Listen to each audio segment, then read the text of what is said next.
ہم قرآن مجید کا مطالعہ کرتے ہیں تو ہمیں جا بجا جہاد کا حکم وہاں پہ نظر آتا ہے۔ دین اسلام نے جب جہاد کا حکم دیا تو اس کا مقصد کیا ہے، غرض و غایت کیا ہے، وہ ہدف اور نصب العین کیا ہے جو جہاد کے ذریعے دین حاصل کرنا چاہتے ہیں۔ جہاد کب فرض ہوتا ہے، کن کے خلاف فرض ہوتا ہے، کس نے کرنا ہے، یہ حکم کس کو دیا گیا ہے، جہاد سے متعلق جو کچھ مذہب اسلام میں کہا گیا، ہماری کوشش ہوگی کہ آج کی نشست میں غامدی صاحب سے جاننے کی کوشش کریں کہ اللہ کی کتاب اس فریضے کے بارے میں ہمیں کیا ہدایت دیتی ہے۔ سابقہ میں سے تشریف فرما جناب جاوید احمد غامدی صاحب۔ السلام علیکم غامدی صاحب۔ وعلیکم السلام۔ ہم سب بہت شکریہ آپ کے وقت کا۔ ہم سب قدم بقدم میں چلوں گا اور میری خواہش ہوگی کہ آج کی ایک پوری نشست کے اندر ہم اس پورے تصور کو واضح کرنے میں کامیاب ہوں جو اللہ کی کتاب جہاد کے حوالے سے بتاتی ہے۔ سب سے پہلا بنیادی سوال جو کسی بھی حکم کے بارے میں جاننے سے پہلے ذہن میں پیدا ہوتا ہے کہ حکم دینے کا مقصد کیا ہے، ہدف کیا ہے، کیوں دیا گیا ہے، ریزننگ کیا ہے اس کے پیچھے، جہاد کا تصور اسلام میں کیا ہے؟ جہاد قرآن مجید کی ایک جامع تعبیر ہے۔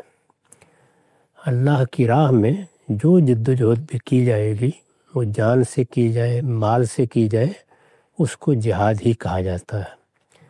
جب حدود، شرائط، فرضیت زیر بحث آتی ہے تو وہاں در حقیقت جہاد کی وہ صورت زیر بحث ہوتی ہے جس میں تلوار اٹھانی پڑے، ٹھیک، جس میں ہم آمادہ جنگ ہو جاتے ہیں۔ جنگ و جدال کی صورت میں جو جہاد کیا جاتا ہے اس کے بارے میں قرآن مجید کیا کہتا ہے۔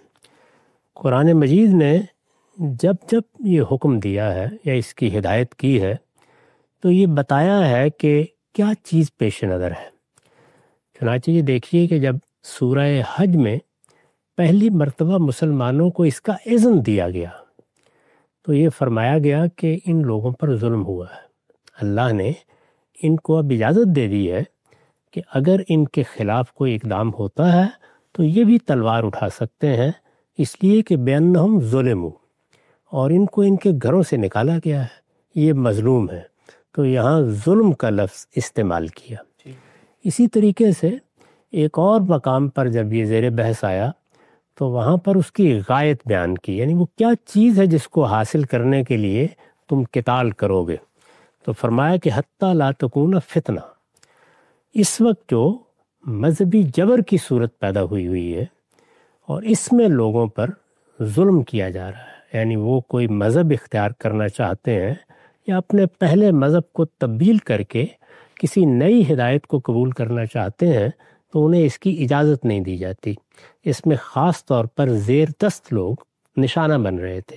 اس کو قرآن مجید نے فتنے سے تعبیر کیا۔ یہ بھی قرآن کی خاص تعبیر ہے جو اس نے مذہبی جبر کے لیے اختیار کی ہے۔ اب ظاہر ہے کہ مذہبی جبر بھی اگر آپ غور کریں تو ظلم اور عدوانی کی ایک قسم ہے۔ اسی طریقے سے ایک مقام پر یہ چیز زیر بحث آ گئی ہے کہ مسلمانوں کی دو جماعتیں آپس میں لڑ پڑی ہیں۔ اس میں پہلی ہدایت تو یہ کی گئی ہے کہ ان کے مابین صلح کرانے کی کوشش کی جائے۔ اس وقت بھی اگر آپ دیکھیں تو یمن میں یہی صورتحال ہے، شام میں یہی صورتحال رہی ہے، لیبیا میں یہی صورتحال ہے، سوڈان میں یہی صورتحال ہے۔ ان مختلف مقامات پر مسلمانوں کی جماعتیں ایک دوسرے سے لڑ رہی ہیں اور مسلمانوں کی یہ جماعتیں ایک دوسرے کا خون بہا رہی ہیں۔ اس میں بھی ہزاروں نہیں، لاکھوں لوگ مجروح ہوئے ہیں یا مقتول ہوئے ہیں، یا یہ کہ ان کو اپنے گھر چھوڑنے پڑے ہیں، وہ جلا وطن ہوئے ہیں، بچے مرے ہیں، عورتیں مری ہیں، ہر جگہ یہ صورتحال ہے۔ شام کے بارے میں تو ہم جانتے ہیں کہ وہاں لاکھوں میں لوگ ہیں جن کو اس ساری صورتحال میں اپنا وطن چھوڑ کے جہاں تہاں پناہ لینی پڑ گئی ہے۔ اس طرح کے جتنے معاملات ہیں ان کے بارے میں بھی یہ فرمایا قرآن مجید نے کہ جب مسلمان اس طرح آپس میں دست و گریباں ہو جائیں، وہ ایک دوسرے کے خلاف تلوار نکال لیں، تو اس بات کی صحیح کرو کہ ان میں اصلاح کرا دی جائے۔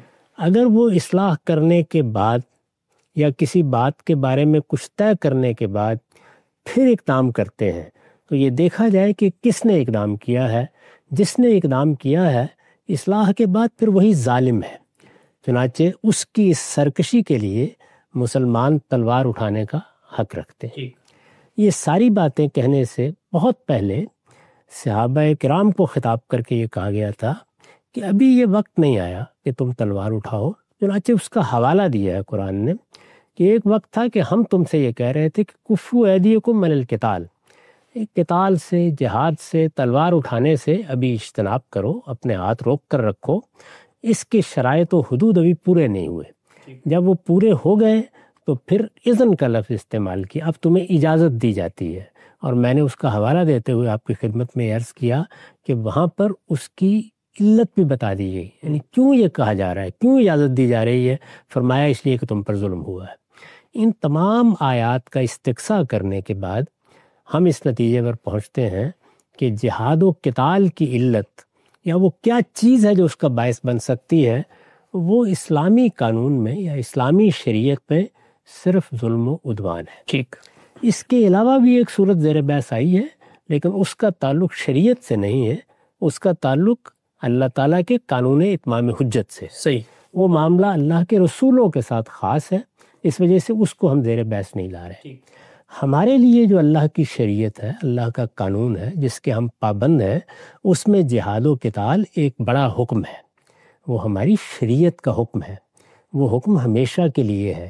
اس میں یہ سوال پیدا ہوتا ہے کہ کس مقصد کے لیے تلوار اٹھائی جا سکتی ہے۔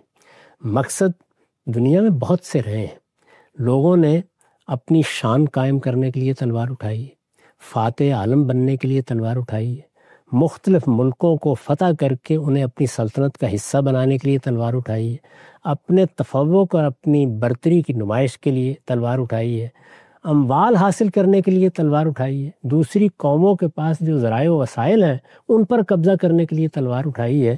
اس طرح کی بہت سی چیزیں ہیں جو مذہب کے لیے تلوار اٹھانے کی صورت میں بھی ہمارے سامنے آئی ہیں۔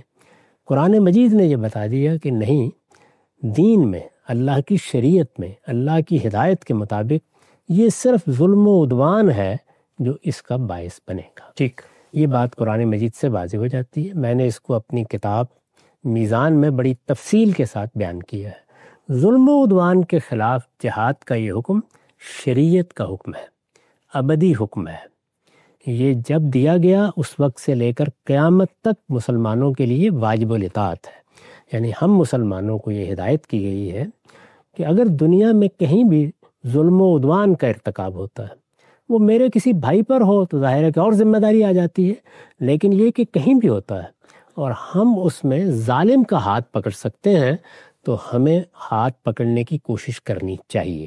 یہ علت کا بیان ہے، وجہ کا بیان ہے، سبب کا بیان ہے، اور اس میں یہ بتایا جا رہا ہے کہ غایت کیا ہے، یعنی کس مقصد کے لیے تم تلوار اٹھاؤ گے، یہ اللہ ہی بتائے گا۔ اس کی وجہ یہ ہے کہ جان، مال اور آبرو کو حرمت حاصل ہے۔ جب تلوار اٹھائی جائے گی تو ظاہر ہے ان میں سے کسی چیز کے خلاف اقدام ہوگا، جان کے خلاف ہوگا، مال کے خلاف ہوگا، آبرو کے خلاف ہوگا۔ اس اقدام کے لیے اجازت اللہ پروردگار عالم ہی دے سکتا ہے، یعنی وہی بتا سکتا ہے کہ وہ کیا چیز ہے جو اس کا باعث بنتی ہے۔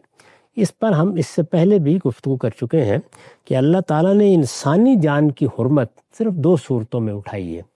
ایک یہ کہ کوئی کسی کو قتل کر دے، دوسرے یہ کہ کوئی آمادہ فساد ہو، یعنی دوسروں کی جان، مال، آبرو کے درپے ہو جائے۔ اسی کو دوسرے لفظوں میں ظلم و عدوان کہا جاتا ہے۔ یعنی جب کوئی شخص، کوئی گروہ، کوئی جماعت دوسروں کی جان، مال، آبرو کے درپے ہو جائے گی اور ناحق ان کے خلاف کوئی اقدام کرنا چاہے گی تو اس کا ہاتھ پکڑا جائے گا، اس کا ہاتھ پکڑنا چاہیے۔ یہ ہمارے دین کے احکام میں سے ایک حکم ہے، ہماری شریعت کے احکام میں سے ایک حکم ہے۔